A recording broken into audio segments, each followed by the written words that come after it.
Na busca de encontrar um caminho marítimo para as Índias, os navegadores portugueses chegaram à África antes de encontrar o Brasil. Em 1460, aportaram em um estratégico arquipélago sem indícios de presença humana, formado por 10 pequenas ilhas, que serviu de entreposto comercial e de base logística em suas incursões pelo Oceano Atlântico e, posteriormente, no tráfico de escravos para a América.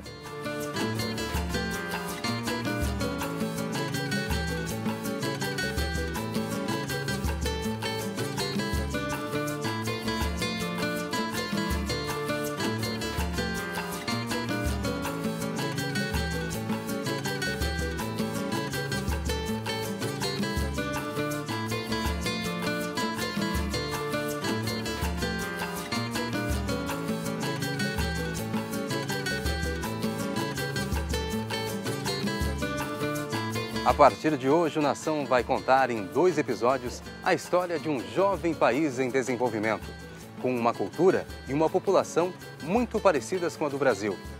A República do Cabo Verde, que se tornou independente em 1975, está hoje entre as 10 primeiras posições do IDH no continente africano e tem o analfabetismo praticamente erradicado. Cabo Verde foi descoberto em 1460. E eram ilhas desertas, não tinha população absolutamente nenhuma, mas os portugueses insistiram em ocupar o espaço, que não tinha condições de sobrevivência absolutamente nenhuma. E tiveram que introduzir tudo. Introduziram as plantas, introduziram os animais e introduziram os homens. Deve imaginar, em pleno século XV, esse tipo de trabalho é excepcional. Mas por que é que os portugueses fizeram isso? Porque se deram conta que a posição estratégica de Cabo Verde, a posição geográfica de Cabo Verde, era extremamente importante para o que se pretendia, que era a descoberta do caminho marítimo para a Índia. Então, em função da importância geoestratégica das ilhas, todos os grandes navegadores mundiais passaram por Cabo Verde. Passou o Vasco da Gama, passou Pedro Álvares Cabral, passou Cristóvão Colombo, Fernão de Magalhães, Sebastião de Elcano, o que demonstra de facto a importância de Cabo Verde. E é neste contexto que Cabo Verde vai ter uma importância crucial para o Brasil, que vai nascer a partir de 1500. Desde logo Pedro Álvares Cabral, antes de chegar ao Brasil, passou por Cabo Verde, onde fez a guarda, não é? E muitas das experiências laboratoriais que foram feitas em Cabo Verde, com a introdução das plantas, com a introdução dos animais, com a introdução dos homens, depois foram transplantadas para o Brasil. Cabo Verde funcionou um pouco como placa giratória, não só do comércio atlântico, mas também como entreposto escravocrata. Muitos dos escravos vinham da costa da Guiné, desta região compreendida entre o norte do Senegal e o norte da Serra Leoa, se aclimatavam em Cabo Verde, aprendiam a língua portuguesa, propriamente dito crioulo, não é? Que é uma língua que nós inventamos porque é a língua franca, não entendem o português, conhecem as suas línguas, mas tentam se juntar as duas para que todos se entendam entre si. Aqui no Rio Grande do Sul é o acórdão, né? Acórdeon, a gente chama de gaita, a sanfona, se não me engano. É uma das bases, é um dos instrumentos da base da música gaúcha. Em Cabo Verde também temos o ritmo chamado funaná, onde também a gaita é a base, né? O ferro e a gaita. Temos o ritmo, é muito parecido. Quem escuta a música caldeira, que vai escutar uma coladeira, que escuta uma morna, que escuta um funaná, vê que tem muita coisa parecida, né? Em relação ao Brasil, tem muita coisa. Você pega o jongo, por exemplo, é muito parecido com o colar, né? Você pega... E também a música brasileira, músicos brasileiros influenciaram bastante músicos cabo-verdianos, principalmente da Ilha de São Vicente, onde a coladeira, para quem escuta a coladeira e vai escutar o chorinho, tem muita coisa em comum. A forma de ser, a forma de falar, a forma de receber, tudo isso é muito parecido, né? Há quem diga que, na verdade, Cabo Verde é um Brasil pequeno. Somos um país muito pequenininho. Tem 4.033 km². É minúsculo, com 500 mil de população, que é 1/3 da população que tem aqui em Porto Alegre. É muito pequenininho. E outra coisa é que, além de ser pequenininho, de ter um clima meio árido, não tem recursos naturais. Quer dizer, a única riqueza que existe em Cabo Verde são os próprios cabo-verdianos, homens e mulheres que lutaram desde há vários anos, vários séculos, posso dizer, desde 1460, que foi quando foi descoberto, ou até depois da independência, que já aconteceu há 37 anos. De lá para cá, o homem cabo-verdiano, a mulher cabo-verdiana conseguiram lutar, adquirir um patamar, digamos assim, no cenário internacional, que Cabo Verde não é visto como um país pequeno. É modelo de democracia, tem o índice de desenvolvimento humano muito alto, até em relação a outros países, até do BRIC.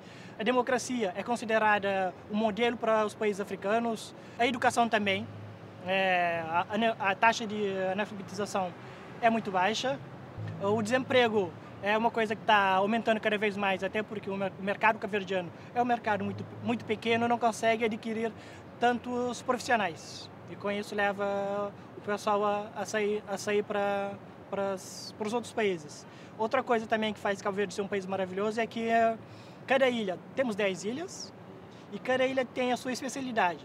Temos a Ilha do Fogo, que é um vulcão, tem uma ilha da Boa Vista, que é praticamente um deserto, é cheio de dunas, tem a Ilha de Santo Antão, que tem florestas, ou seja, temos variedades de muitos climas em Cabo Verde.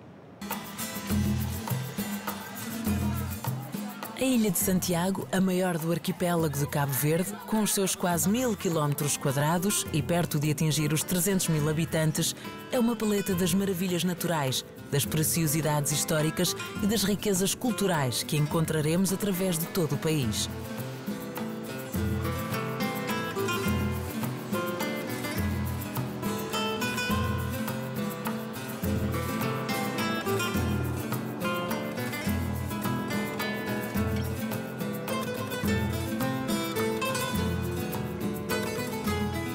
Aqui podemos frequentar praias amenas, conviver com paisagens luxuriantes umas e quase lunares outras, viajar na história aos tempos da pirataria e do tráfico de escravos, sentir o calor humano, cosmopolita ou rural, trepar a picos abruptos ou perder-nos em vales verdejantes.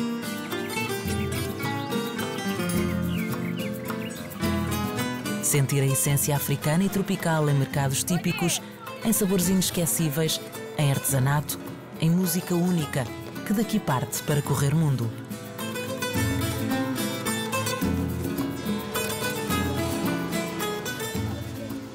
Aqui se encontra o berço, em tempos batizado como Ribeira Grande, agora conhecido por Cidade Velha.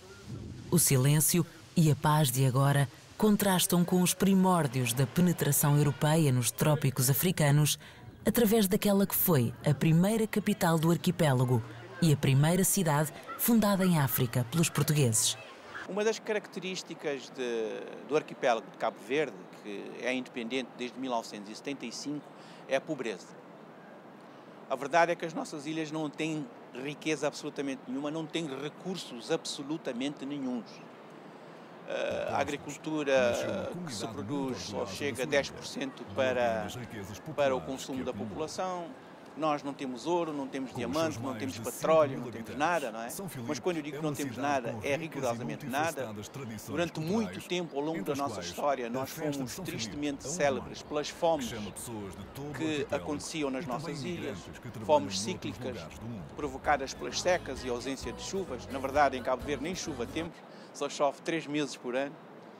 E o descaso do colonialismo com relação à situação humanitária e humana de Cabo Verde é que levou a que os homens de Cabo Verde pegassem em armas para poderem se libertar.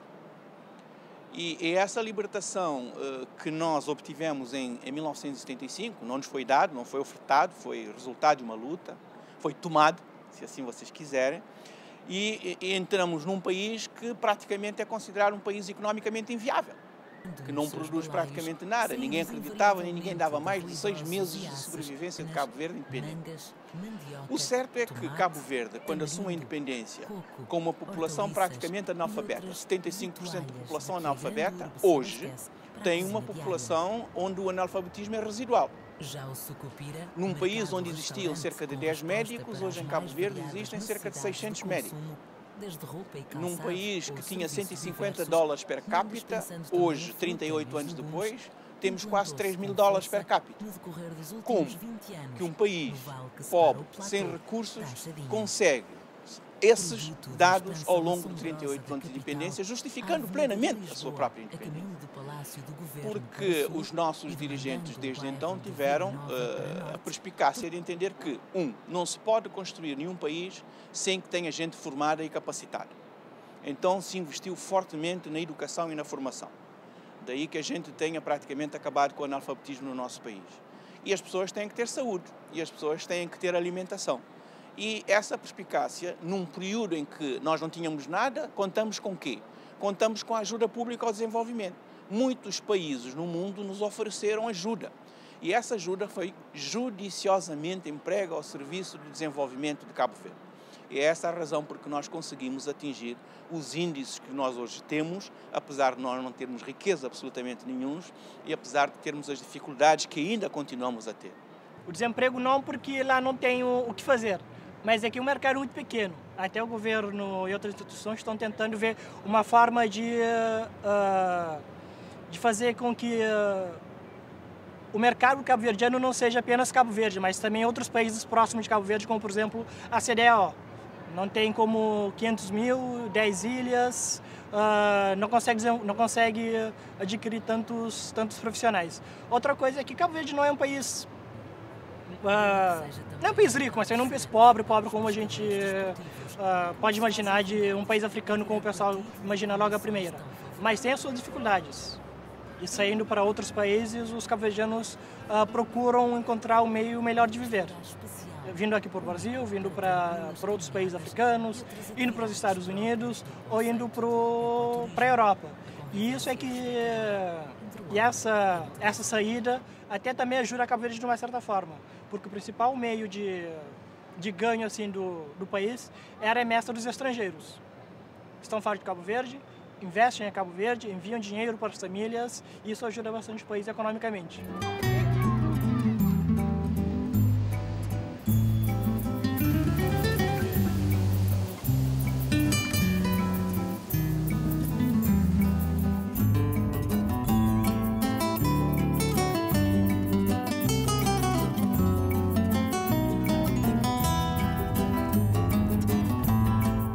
De Santiago, voamos para o oeste, em direção ao Fogo, ilha dominada pela imponente presença tutelar do grande vulcão, símbolo de vida e energia nos seus quase 3 mil metros de altitude. Mais precisamente 2.829 metros, o ponto mais elevado de Cabo Verde.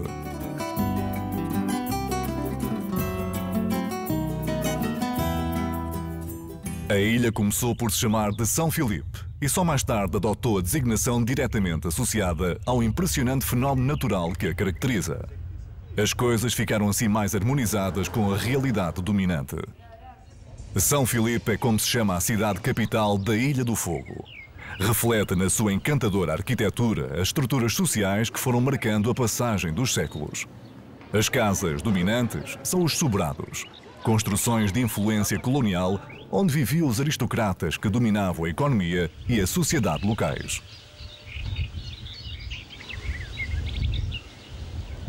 Os primeiros andares dos sobrados, com as suas varandas habilmente trabalhadas em madeira, eram reservados aos senhores, que apenas uma vez no ano, no dia de Santa Cruz, os franqueavam a cidadãos de outras classes sociais. Os andares térreos estavam destinados, na sua modéstia e precariedade, aos escravos, aos servos e aos trabalhos domésticos. Para quem percorre estas ruas antigas da cidade, a visita à Casa da Memória, em que se guardam recordações relacionadas com o vulcão, as tradições e a cultura da ilha, é um passo obrigatório. Como os cabo-verdianos também imigram muito por a decorrência lógica da pobreza da terra e vão para vários países do mundo, acabam também trazendo influências próprias que influenciam a nossa própria cultura. Daí que a cultura cabo-verdiana seja uma cultura particularmente rica, não é? Já que nós temos gente na América quase que o correspondente à população cabo-verdiana atual, Temos gente na Europa quase que correspondente à metade da população do país atualmente. Temos gente no continente africano, na Austrália, pelo mundo fora. De modo que isso tudo são elementos que permitem com que nós consigamos ver na cultura cabo-verdiana algo de universal e semelhanças muito fortes com, por exemplo, a cultura brasileira, já que, essencialmente, a base da formação dessas culturas são praticamente as mesmas.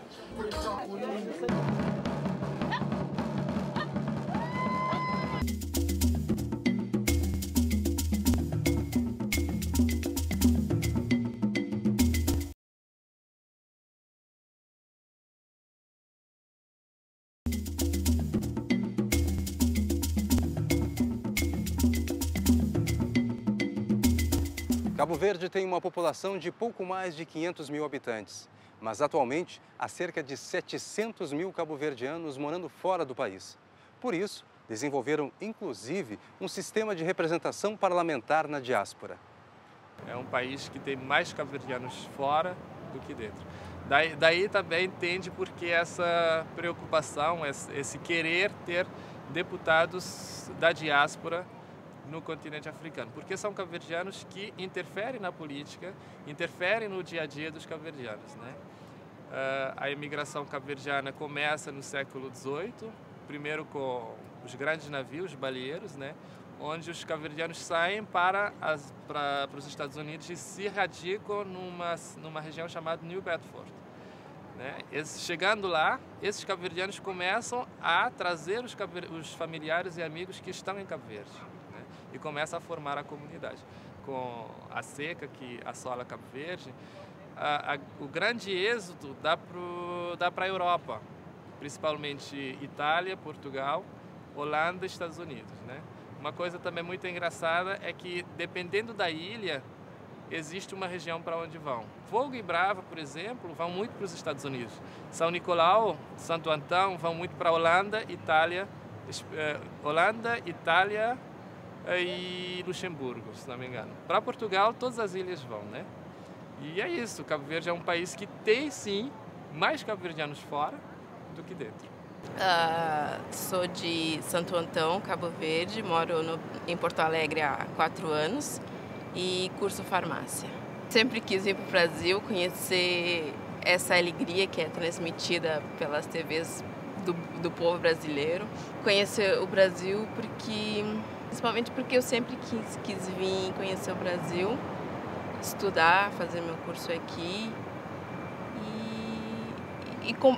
e ver os pontos parecidos entre Cabo Verde e Brasil. Eu faço biomedicina aqui no Brasil.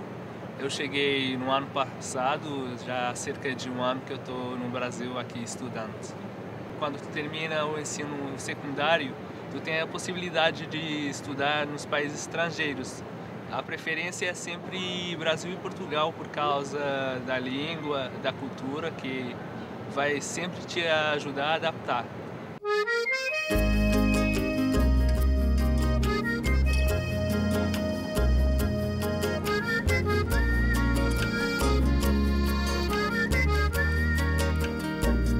Depois do mergulho no isolamento silencioso e exótico das Sandas Caldeiras, não haverá contraste maior do que desbravar a exuberância levemente esfumada por nevoeiros persistentes na Ilha Brava.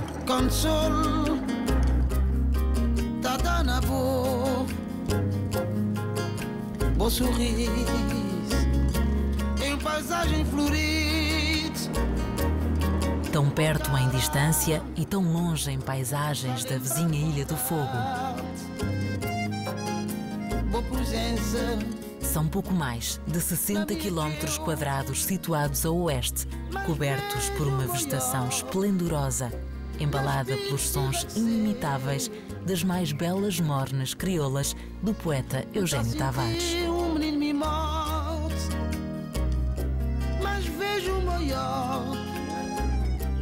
A cultura crioula está, aliás, entranhada na Brava, como que numa homenagem perene ao poeta. A população expressa-se, de resto, num crioulo particularmente musical. Vós os risonhos têm banana. as pessoas saem de Cabo Verde, isso é um processo cultural que vem há muito tempo, né? Desde que o cabo-verdiano, desde que forma o povo cabo-verdiano no século XVII, se não me engano, século XVIII, o cabo-verdiano tem esse interesse em conhecer o além-mar. E depois de um tempo, como é que isso se dá? As pessoas saem porque eles precisam trabalhar, Cabo Verde não oferece esse emprego, então eles veem lá fora a possibilidade de se melhorar de vida e melhorar a vida das pessoas que ficam, né?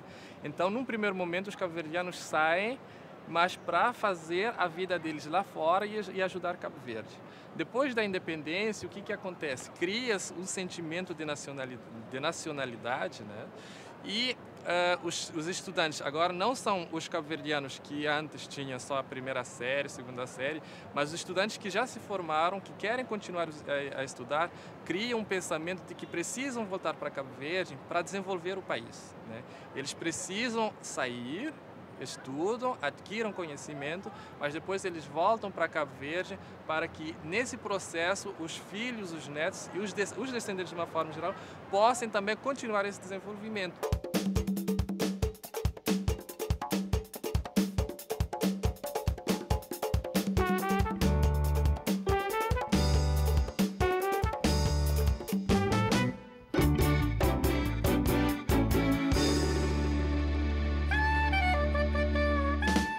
Depois de termos tocado o extremo sudoeste do arquipélago de Cabo Verde, voamos agora para coordenadas ligeiramente a nordeste de Santiago e começamos a desbravar o mundo semi-selvagem da Ilha do Maio. Os olhos vinham habituados à exuberância da vegetação natural da Brava e mergulham agora em paisagens quase desérticas, nos extensos e claros areais batidos por águas quentes e cristalinas. Contrastante, mas nem por isso menos belo, menos encantador. O Maio é uma pérola tropical africana da natureza em bruto, a fazer-nos lembrar como estamos perto de zonas desérticas do norte de África. Estas praias imensas e puras que envolvem toda a ilha são escolhidas pelas tartarugas para fazerem a sua desova anual, tal como acontece nas ilhas a norte, Boa Vista e Sal. É um momento extremamente delicado para a preservação desta espécie e que merece o esforço que aqui se faz para manter as indispensáveis condições naturais ao ato da procriação. A Vila do Maio é a capital da ilha. Também lhe chamam, às vezes, a Vila do Porto Inglês, designação que tem raízes na presença frequente, em tempos idos, de navios britânicos que faziam o transporte de sal. Por que todo mundo quer voltar? Porque nós cabo-verdianos somos apaixonados por Cabo Verde. E desde sempre Cabo Verde tinha sido declarado como inviável como país porque não tem recursos naturais. É um montão de terra, pedra e areia. Mas Cabo Verde se demonstrou como um grande potencial nos seus recursos humanos. E nós sabemos que Cabo Verde precisa da gente lá ou aqui. Tem outros que preferem ficar aqui, mas contribuindo da sua forma para o desenvolvimento do país. E vários outros voltam para procurar ajudar, assim como os nossos pais, os nossos avós, ajudar o país que é tão pequenininho, mas que tem tanta potência nos recursos humanos que pode ir muito longe. Quando eu digo, por exemplo, eu aqui fora, eu vou ajudar o meu país, né? Enviando remessa, não eu, Rui, né? Mas o imigrante fora. Enviando remessa de dinheiros para os familiares, investindo no país, em empresas, no desenvolvimento, mas também se ajudar, ele está também de uma forma de Cabo Verde, um país que precisa dos filhos para que ele consiga desenvolver, né? E essa palavra ajudar está tão enraizada na nossa cultura que quando a gente pensa em fazer alguma coisa, a gente não está pensando em fazer aquela coisa só para a gente. Quando eu penso, por exemplo, como o Jael falou, em fazer medicina, ele não está pensando em fazer medicina só para ele poder ter enriquecimento pessoal, mas sim ajudar a comunidade a melhorar na saúde, a melhorar de vida de uma forma geral.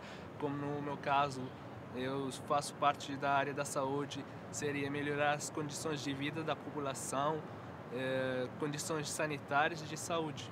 É aplicando aquilo que você vem buscar aqui fora, aplicando naquele país, para que todo mundo possa desenvolver junto. E que essa é a ajuda que a gente, pessoa, dá para o seu país. Como Kennedy disse, né? Não pergunte o que o país pode fazer por ti, e sim o que você pode fazer por o país. É isso que a gente bota na cabeça e sai por esse mundo afora à procura. E aí, gostou do programa? Tem alguma sugestão de pauta para a Nação? Envia para a gente por e-mail ou Facebook. E não esquece, na semana que vem a gente continua falando sobre a República do Cabo Verde. Um grande abraço e até lá!